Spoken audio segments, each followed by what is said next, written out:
While some countries in Europe have suspended the use of the AstraZeneca vaccine due to concerns that some who were vaccinated developed blood clots, health authorities in some Caribbean countries, including St. Kitts and Nevis, have expressed confidence in the vaccine and are continuing their use. In neighboring Antigua and Barbuda, close to 25,000 persons have already taken the vaccine. According to head of news and sports at ABS TV and radio, Garfield Burford, the health authorities are continuing the use of the vaccine and have been assured that the batch used there is not the same used in Europe. He's been assured by all the regulators, including, and of course he's also assured by the World Health Organization, indicating yesterday, as recently as yesterday, that the country should continue to use the Oxford AstraZeneca vaccine. CARFA has also given an indication on it as well. CARFA has indicated that it's not the same batch that's being used in Europe as being used here in the Caribbean as well. CARFA has also indicated that these are matters that are being investigated,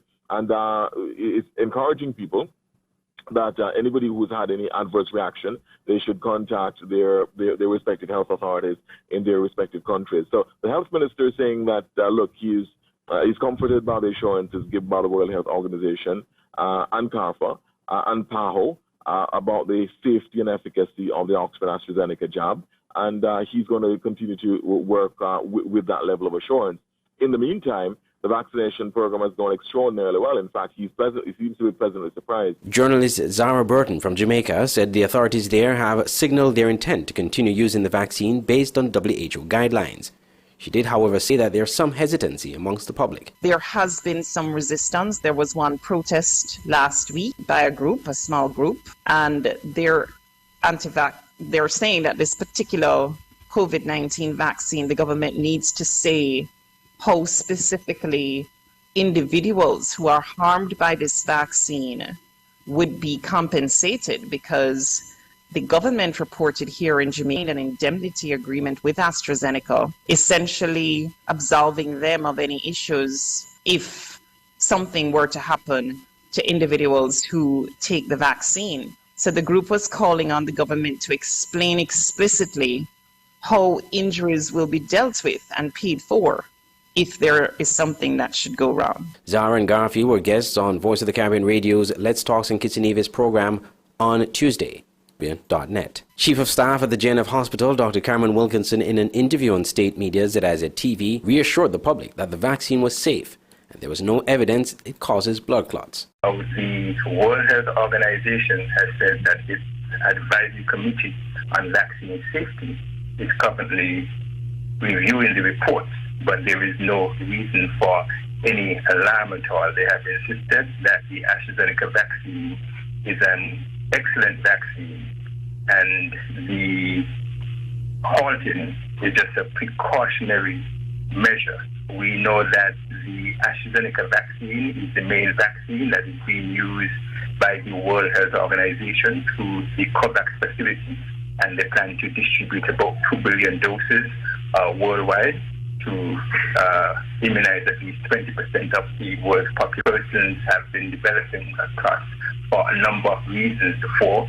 If, for example, somebody is elderly, obese, sedentary, if somebody has a cast on their leg for a long time, if they had pelvic surgery and they were bedridden, these persons can develop clots. And we don't have any information as yet as to the condition of the 22 persons who would have developed the clots. And that's why they're saying that there is no direct causal relationship.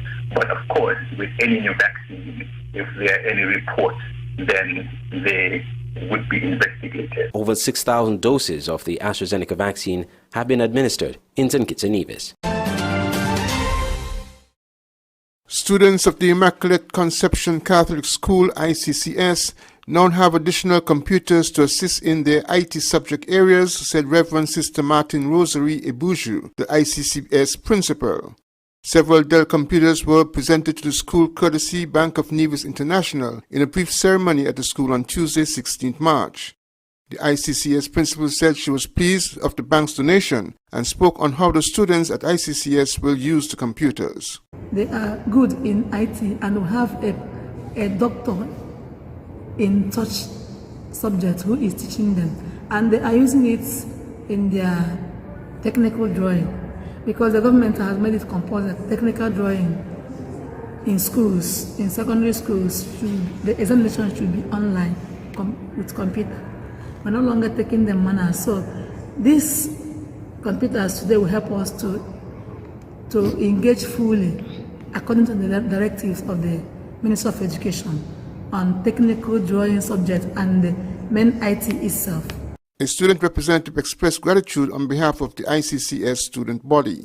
We would like to thank the Bank of Nevis International for donating the computer system to us. We really appreciate it. Sonia Tuckett of the Bank of Nevis International said the partnership with ICCS is about investing in the future and assisting in the development of the students was very important. When I saw the beautiful children here this morning, I said, look, we have a positive future.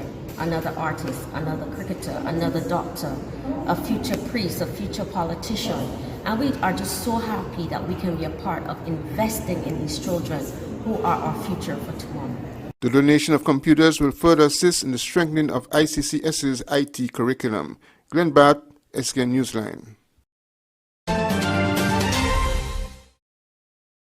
Elliot's Funeral Parlor is the first licensed embalmer in the Federation of St. Kitts and Nevis. We have a friendly and professional staff. At Elliot's Funeral Parlor, we offer a wide range of packages from $6,500, homegoing service at chapel, locally made caskets, tailoring of outfit for deceased of your choice, wake, overnight with slideshow, funeral, death announcement, obituary, booklets, family pin-ons, memorial books, preparation of funeral arrangements, wreath, fresh and artificial, caskets, live streaming, vaults, tombstone, grave marker, international shipping, import and export, mounted oversized ultimate 1,000 pounds body lift, 24 hours removal and transportation services, walk-in refrigerator unit for temperature-controlled body storage, prep room with embalming station, and an assorted fluids and accessories, a mortician, cosmetologist, or restorative makeup artist. For further information, call 469-3298, 664-2007, or 660-0186. Elliot's Funeral Parlor in Gingerland, Nevis, dedicated to those we serve. Football is back, and the St. Kitts and Nevis Football Association will be bringing you live football on its website, www.sknfa.com, with Premier League Live. Without fans in the stadium due to COVID-19 protocols, you can now watch every single Premier League match this season on www.sknfa.com and click on Live TV. Games are shown live on every match day with halftime and post-game shows. It's Premier League Live. Commentary, analysis, action. Never miss a game. Autoplus Car Wash, located on the College Street Gut, Bastyr, St. Kitts. Bring your car to Autoplus Car Wash to remove water stains, wiper marks.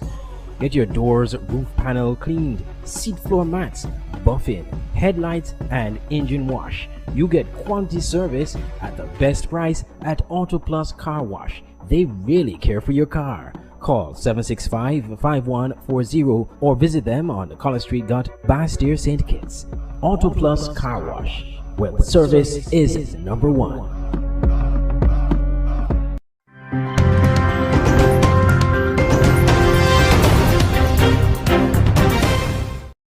Vials of AstraZeneca vaccines have reached Jamaica's ports, and vaccination is already underway. However, the arguments against these vaccines continue to be voiced in the streets, with concerned citizens questioning the safety of these solutions. Manufacturers of the vaccine are saying that when we give it to you, it will not stop you from getting the COVID virus. So what is the purpose of giving people the vaccine then? However, vaccine efficacy isn't all he's concerned with. Beyond the Jamaican shores, a few countries have suspended the British-Swedish branded vaccine, claiming the side effects may cause fatal blood clots. Recent countries joining the growing list include Germany, France, Spain, and Italy. However, the World Health Organization says there's no evidence of a link between blood clots and the vaccine.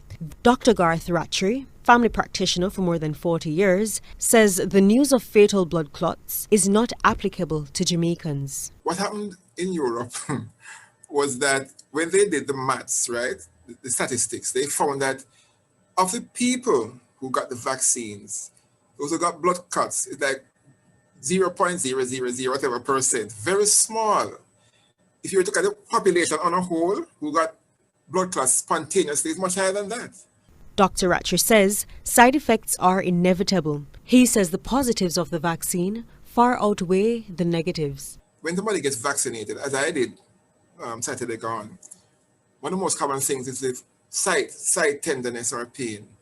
People sometimes get fever and malaise. They feel tired all the time. Paige Dixon, CVM Live.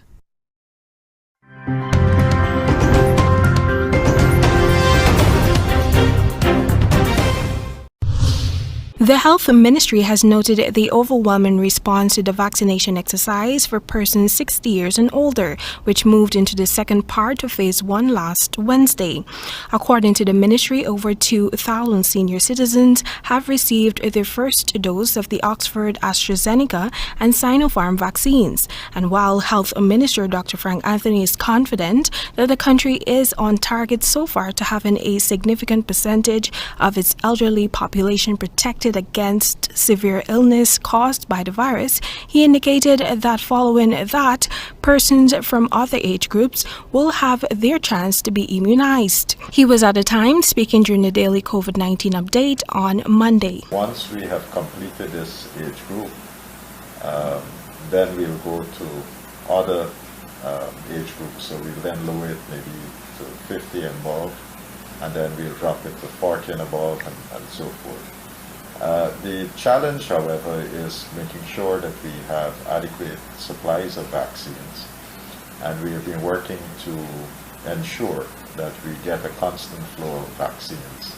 In addition to the 103,000 vaccines that were donated to Guyana by the governments of Barbados, China, and India over the last few weeks, the country is expected to receive 108,000 doses of the AstraZeneca vaccine from the COVAX facility. These doses, once received, are likely to be used to immunize persons with underlying conditions and teachers according to the current vaccination plan. However, President Irfan Ali, during an address to the nation on Saturday, informed that 1 month has elapsed since the government's last interaction with the COVAX facility in relation to its pledge of 108,000 doses of the AstraZeneca vaccine. As such, he was unable to provide an update on when the vaccines will arrive in Ghana. COVAX, an initiative co-led by the World Health Organization, which provides equitable access to vaccines by third world countries, had initially committed to delivering the vaccines during the first quarter of this year. Additionally, President Ali disclosed that the government has submitted all the necessary documents to the African Union vaccine mechanism and is awaiting a response in relation to the supply of COVID-19 vaccines. The government has also finalized the procurement of 200 doses of the Russian Sputnik V vaccines, which are anticipated to arrive within 14 days. Within 2 weeks, we'll get a forest shipment of 50,000, and every 2 weeks following that, we get to the 200 doses that we'll have ordered from Sputnik. Russia's Sputnik V coronavirus vaccine provides approximately 92% protection against COVID-19. Several other vaccine sources are also being explored to ensure that there is adequate supply to immunize at least 80% of the country's population. Tamika Rodney reporting for the HGP Nightly News.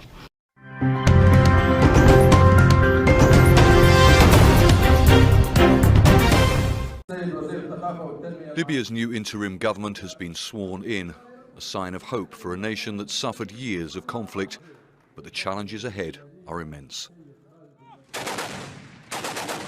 Libya descended into chaos a decade ago when a NATO-backed uprising overthrew and killed its leader, Muammar Gaddafi. The revolution worsened deep tribal rivalries, paved the way for the rise of Al-Qaeda and ISIL, and resulted in geopolitical battles between countries including Turkey, Russia, the United Arab Emirates and Egypt, all competing for influence and power in this strategically important and oil-rich country on the Mediterranean Sea. The new unity administration, led by interim Prime Minister Abdul Hamid Dbeibeh, is expected to replace the UN-recognised Government of National Accord based in Tripoli and a parallel administration in the east controlled by the warlord Khalifa Haftar. Fighting intensified in April 2019 when Haftar's forces, which include various foreign militia groups supported by Russian mercenaries, launched a full-scale offensive on Tripoli. In June last year, the United States Africa Command said there were around 2,000 Russian mercenaries fighting alongside Haftar's men. Many of them working for a company called the Wagner Group, which is owned by a close friend of Russian President Vladimir Putin. The UN Security Council has called on the estimated tens of thousands of foreign fighters, including those who have fought on behalf of the UN-backed government, to leave Libya without delay.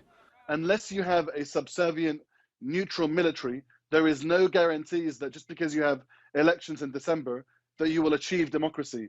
Having a neutral, subservient military is going to be the most, probably the hardest challenge for this next government. Another challenge will be reaching broad acceptance among all parties about Turkey's role and ambitions in Libya. Turkey has been training military units loyal to the Tripoli-based government in order to fend off attacks by Haftar's forces. Many foreign powers say Turkey sent Syrian fighters to help defend the capital. Turkey has always denied this. Ankara signed a security cooperation and maritime border agreement with the UN-backed government in Tripoli in November 2019. The new interim administration has already defended that partnership, saying it was in the interests of all Libya. The deal will potentially give Turkey access to disputed gas fields in the Mediterranean. While foreign powers continue to jostle for influence, Libya's 7 million people continue to suffer under desperate economic conditions, unemployment and corruption. The new interim government has promised to better tackle the spread of COVID-19. It says 300,000 vaccines will be imported in the coming weeks and wearing masks will be mandatory. Libya has so far confirmed more than 140,000 cases, including more than 2,300 fatalities, but the real figure is believed to be much higher. The country also remains vulnerable to attacks from Al-Qaeda and ISIL that have taken advantage of the security vacuum since the fall of Gaddafi in 2011. Elections are scheduled on December the 24th, but after so many years of chaos and bloodshed and so many foreign players involved, ensuring the guns stay silent until that date will be a challenge in itself. Charles Stratford, Al Jazeera.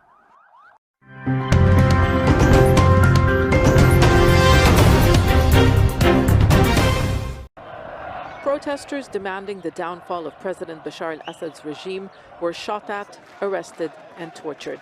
Syria's opposition decided to defend itself and fight back after losing hope in an international intervention.